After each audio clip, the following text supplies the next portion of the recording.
আমাদের এত পরিমাণ ক্ষতি করে ফেলছে যেটাতে আমাদের উঠে দাঁড়ানোর মতো আসলে আর অ্যাবিলিটি আমাদের কাছে নাই। না হলে আমি কালকে 10টার সময় বাইর ছিলাম, ঠিক আছে, তখন ওই মতিউর ভাই আমাকে ফোন দিয়ে বলতেছে ভাই এরকম পুকুরে আমার মাছ কেমন জানি করতেছে।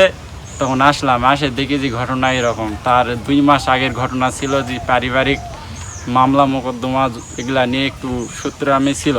সেই ক্ষেত্রে তারা আমি যখন সেদিন মরুদ গন্ডগোলের পূর্বে আমি ছিলাম, তখন তারা ওপেনলি বলে যে মাছ এগুলা কিভাবে তুই চাষ করিস আমরা দেখে নিব। এখানে পাঙ্গাসই 5 থেকে 600 মণ মারা গেছে, বাকি অন্যান্য মাছ তো এর সাথে কোনো যোগ নাই। অন্যান্য মাছ আরও বেশি, অন্যান্য মাছ এর সাথে যোগ করলেও সংখ্যা আরও বাড়বে। এর বিচার চাই আমরা। আমাদের এত পরিমাণ ক্ষতি করে ফেলছে যেটাতে আমাদের উঠে দাঁড়ানোর মতো আসলে আর অ্যাবিলিটি আমাদের কাছে নাই। ওরা আমাদের সঙ্গে আবার প্রতারণা করে পুকুরে মাছ মারা যাচ্ছে। গ্যাস হচ্ছে না অ্যামোনিয়া আছে মাছের মারার পূর্বেই তখন ওরা আমাদের উপর থানাতে অভিযোগ দেয়, সাংবাদিক নিয়ে আসে।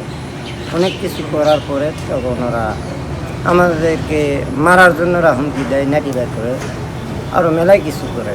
তাদের সাথে আমাদের পারিবারিক একটা শত্রুতা থাকে। এর আগেও তারা আমাদের নামে মিথ্যা ধর্ষণ মামলা দেয়। তো এই মামলাটা আসলে মিথ্যা প্রমাণ হয়।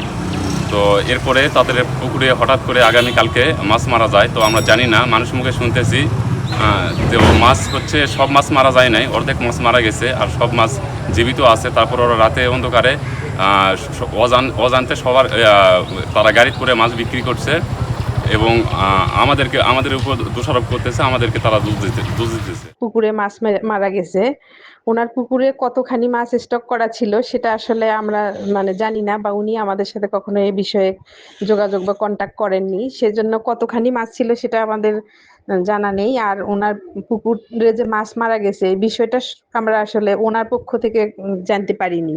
সেজন্য আসলে যদি মাছ মারা যেয়ে থাকে সেটা কি কারণে মারা গিয়েছে সেটা আসলে সঠিক কারণটা আমরা বলতে পারছি না। তবে এখন যেহেতু আবহাওয়াগত মানে একটু ফ্লাকচুয়েশন হচ্ছে এবং অক্সিজেন স্বল্পতা, এগুলো কারণেও মাছ মারা যেতে পারে বা অন্য কোনো কারণেও হতে পারে। এটা বিষয়ে আসলে সঠিক আমি বলতে পারছি না।